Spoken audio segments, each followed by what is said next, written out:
Assalamualaikum warahmatullahi wabarakatuh.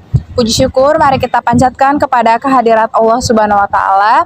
Dan tak lupa juga salawat serta salam mari kita curahkan kepada Nabi Muhammad SAW. Sebelumnya kami ingin berterima kasih kepada Ibu dosen pengampu mata kuliah perilaku organisasi Ibu Dr. Andes Hajah Suhartini MM yang telah memberikan tugas survei lapangan kepada kami.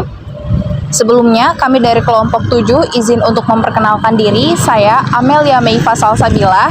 Saya Nazwa Mufidah Anindita. Saya Iman Rusdil Falah. Saya Kesya Aprilia Saputri. Saya Wahyu Dayatullah.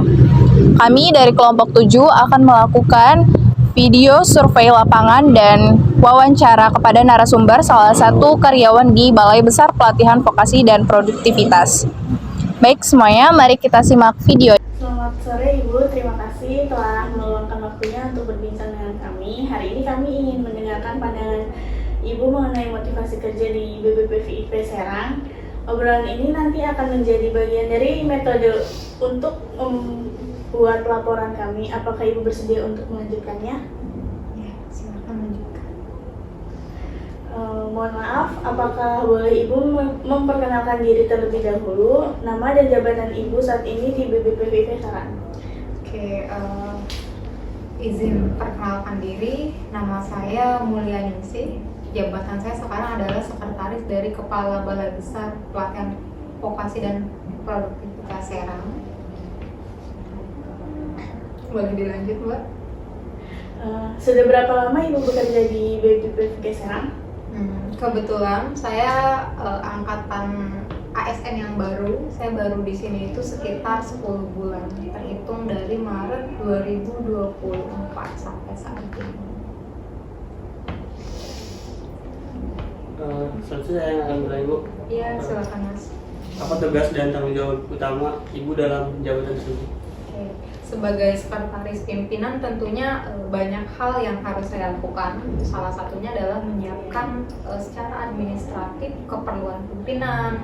Saya juga bertanggung jawab terhadap tanda tangan elektronik maupun tanda tangan biasa dari pimpinan, koordinasi dengan pihak internal dan eksternal terkait jadwal dan kebutuhan pimpinan. Seperti itu kurang lebih. Selanjutnya, apa alasan utama Ibu memilih bekerja di BPVIP Serang? Oke, alasan utama saya secara umum sebenarnya karena pertama ya, kalau ini saya kebetulan ingin dekat keluarga. Jadi sebelumnya pekerjaan saat saya ini di kota lain di Jakarta. Saya memilih BBPVIP Serang karena penampakannya di Serang, dan selain itu juga saya ingin punya challenge baru gitu dari pekerjaan, karena pekerjaan kemarin dan sekarang itu cukup beda seperti itu. Terima kasih Ibu sebelumnya atas penjelasannya. Sekarang jika boleh saya ingin bertanya lebih lanjut tentang motivasi Ibu dalam bekerja di Balai Besar Pelatihan Vokasi dan Produktivitas Serang. Apa yang menjadi motivasi utama Ibu dalam bekerja di BBPVIP Serang dan bagaimana motivasi tersebut itu dapat mempengaruhi kinerja? Jadi seperti yang sebelumnya saya sebutkan, salah satu motivasi saya bekerja di sini itu adalah saya ingin punya tantangan baru gitu ya. Tantangan baru tentang apa? Banyak hal ya. Salah satunya adalah bagaimana saya berkomunikasi. Nah, ini bagi saya bekerja di pemerintahan itu sangat berbeda cara komunikasinya dengan di swasta gitu kan. Dimana kalau di sini kita terstruktur, gimana antar pimpinan, gimana antar rekan kerja, apalagi punya gap usia yang cukup jauh. Beda halnya dengan ketika saya di swasta. Itu salah satu motivasi saya. Itu untuk men-challenge diri saya terkait dengan hal yang baru gitu. Seperti itu. Selanjutnya, bagaimana lingkungan kerja di BBPVIP Serang itu mendukung semangat dan produktivitas Ibu dalam menjalankan tugas sehari-hari? Pendukung ya, oke, dari lingkungan sendiri ya.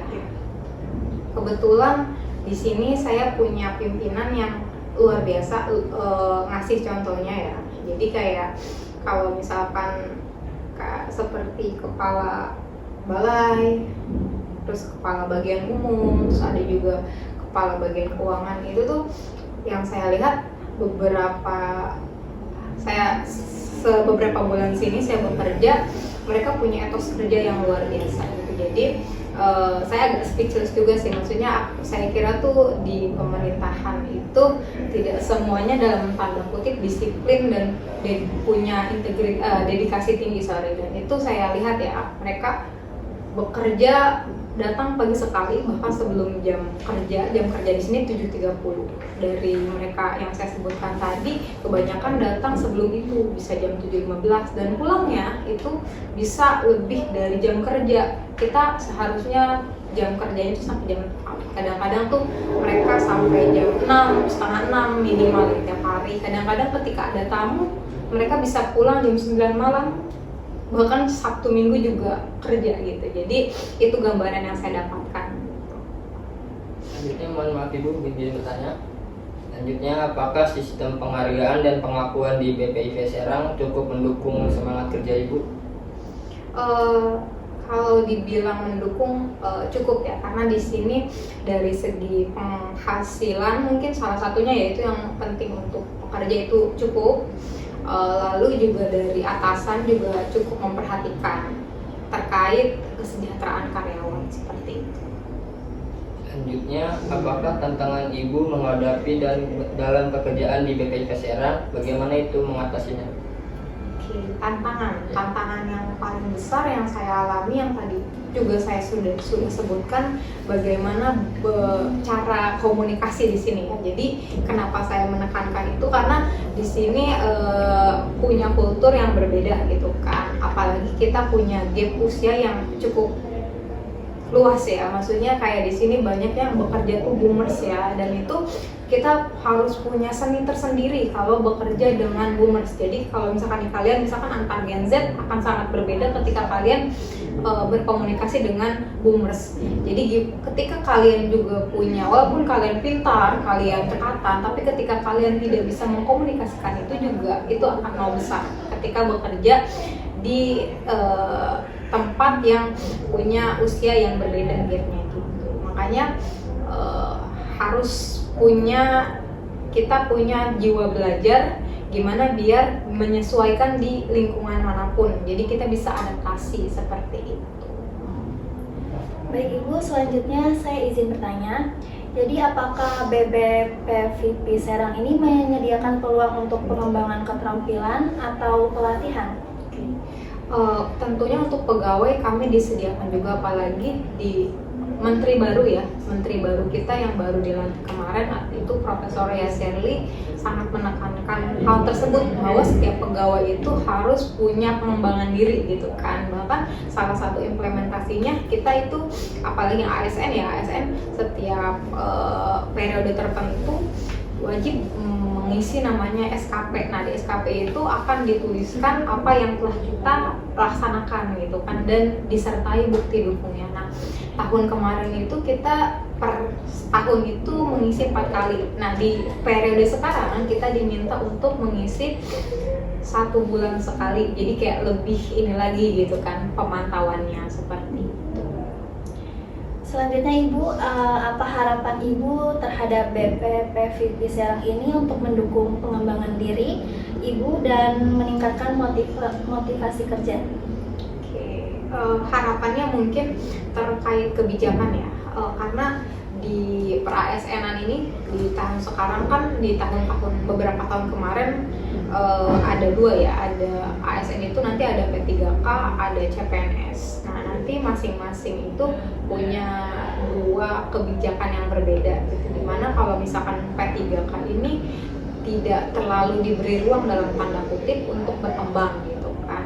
Beda halnya dengan CPNS yang punya ruang lebih untuk berkembang, jadi melakukan pelatihan dan sebagainya. Jadi kalau misalkan P3K dibatasi hanya 24 jam per tahun gitu. Nah, itu harapan saya ke depan, mungkin semoga nanti ada regulasi yang baru agar setiap pegawai di sini bisa grow gitu secara keterampilan maupun kemampuan, difasilitasi dengan beberapa pelatihan seperti itu. Baik, terima kasih banyak Ibu atas waktu dan jawaban yang sudah Ibu berikan. Informasi dari Ibu sangat membantu dan akan menjadi kontribusi yang penting untuk laporan kami. Terima kasih banyak Bu. Baik, sama-sama. Baik, ini adalah video dari hasil informasi mengenai motivasi kerja di Balai Besar Pelatihan Vokasi dan Produktivitas dari salah satu narasumber karyawan BBPVP Serang, yaitu Ibu Mulyaningsih. Sekian dari kelompok kami, kurang dan lebihnya mohon maaf. Wassalamualaikum warahmatullahi wabarakatuh.